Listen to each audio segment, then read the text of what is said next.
আমরা অনেকে মনে করি নামাজ, রোজা, হজ, যাকাত এগুলি করলেই মনে হয় ইবাদত হয়ে গেছে, আর ইবাদতের প্রয়োজন নাই। ইবাদত বলতে কি বোঝানো হয়, ইবাদত বলতে আমরা কি বুঝি, আমাদের এই বিষয়গুলি অবগত থাকতে হবে।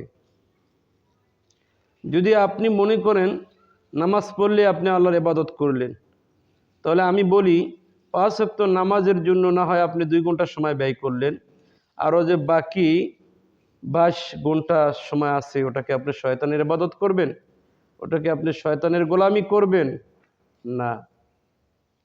এটা আমাদের বুঝতে হবে। যদি আপনি মনে করেন রমজান মাস আসার পর আপনি একটি মাস রোজা রাখলেন,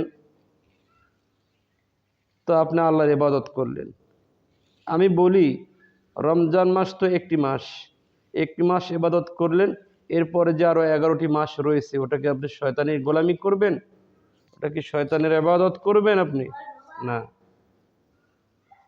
তো নামাজ, রোজা, হজ, যাকাত এগুলি করলেই কিন্তু ইবাদত হয় না, এটা ইবাদতের কাট, শরীয়তের বড় একটা বিধিবিধান, এটা অবশ্যই আমাদেরকে মানতে হবে। কিন্তু এটাই শুধু ইবাদত না, এটা আমাদের বুঝতে হবে। ইবাদত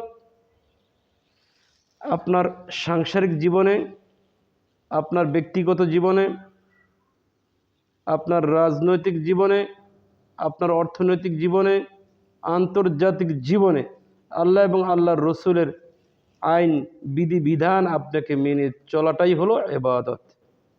আপনি যত কাজ করবেন সব কাজগুলি আল্লাহ পাক রব্বুল আলামিনকে রাজি খুশি করার জন্য করবেন, আল্লাহ রসুল সাল্লাল্লাহু আলাইহি সাল্লামকে রাজি খুশি করার জন্য করবেন, তবেই সেটাই হবে ইবাদত। শুধু নামাজ পড়লাম তো ইবাদত হয়ে গেছে, এই ধরনের মন মানসিকতা যেন আমাদের কারো না থাকে। এই বিষয়গুলো আমাদের লক্ষ্য রাখতে হবে, কারণ এরকম চিন্তা ভাবনা করে করে অনেক মানুষ আমরা ভুলের মধ্যে আছি। এই জন্য আল্লাহ পাক রব্বুল আলামিন যেন আমাদেরকে সঠিক বুঝ দান করেন। আমিন। আসসালামু আলাইকুম ওয়া রাহমাতুল্লাহ।